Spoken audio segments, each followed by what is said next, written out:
Guy Kawasaki is an American marketing specialist and venture capitalist and an adjunct professor of the University of New South Wales, also one of Apple's original employees responsible for marketing Macintosh computers, host of the podcast Remarkable People, and with millions of followers across his platforms. Now, Guy, you wrote a book, The Art of Social Media. What factors do you attribute to helping you get millions of followers across your platforms? If I were honest, I would tell you that the reason I got millions of followers is because I was there early.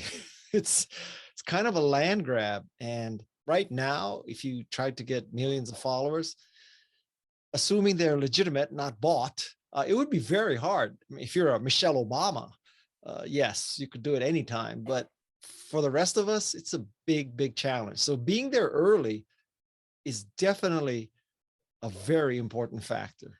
Absolutely. And you had the original land grab. So looking ahead, what trends do you believe will propel the platforms of the future, and which platforms are you most focused on now? Well, I'll answer the second question first. I'm focused primarily on LinkedIn. I think that LinkedIn, it's much more likely that the person is who he or she says he or she is, as opposed to any other place. So that's factor number one. I don't know of bots in LinkedIn. And I think that LinkedIn, because people are there ostensibly for business development and job search and references and serious functions, that they're much more likely to be the real person and to be more well behaved. Whereas the rest of social media is just a cesspool. So that's the answer to the second question. Of course, now I've already forgotten the first question. What was the first question? Not a worry. The next question, what trends do you believe will propel the platforms of the future? That is the $64 billion question.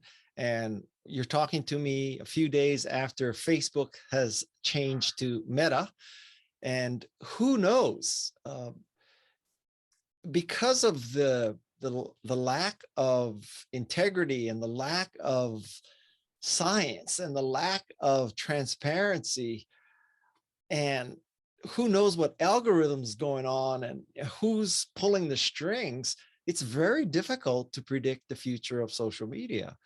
And I think an intelligent person today would have to be at least shaking her head, wondering why she should get any news from social media. It doesn't make sense.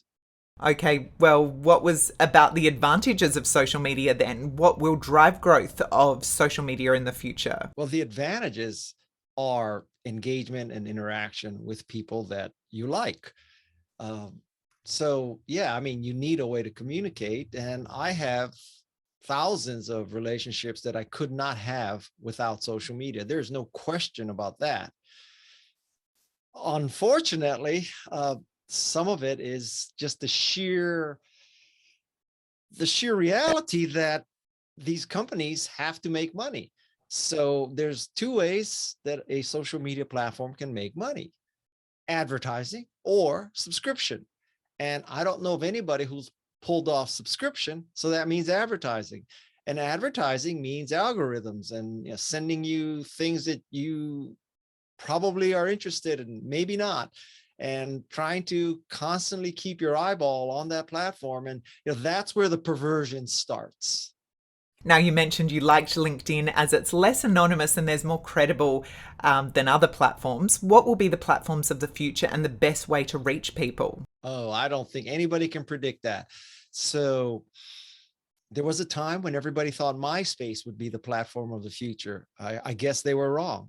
And then Facebook has been dominant. And to this day, if you think about it, if you're an advertiser, how else do you truly target people?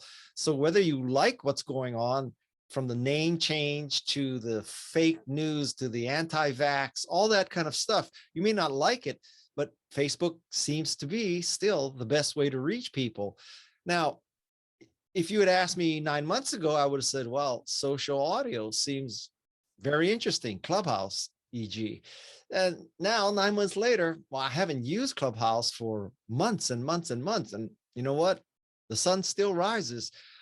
I don't know if social media, I don't know if social audio will be what everybody predicted 9 months ago. And so the bottom line is, I'm telling you, nobody really knows. Yes, totally. So, Guy, looking at regulation, do you think governments, tech companies, or users themselves should be responsible for regulating social media? Well, I'm speaking about the United States, and I would be astounded if 70 and 80-year-old white male senators who are probably still using AOL for their connectivity are able to legislate and control Facebook. Or Twitter, or Pinterest, or LinkedIn, or Instagram, or WhatsApp. I would just be astounded if the government can control social media. So what's left? At best, now, clearly the companies don't have enough of a moral conscience to do it necessarily, because they are driven by different factors, i.e. advertising dollars. So you kind of have to take companies off the table as self-regulating. I think the best thing is that people vote with their dollars. And if they perceive a social media platform as anti-democratic or providing hate or fostering hate, they should just use it less or get off it completely. And I don't think, if you're one of those companies and you see mass desertion, well, mass desertion, it's hard to build a case that mass desertion is good for your advertising model. And I think that's the only feedback mechanism that might work.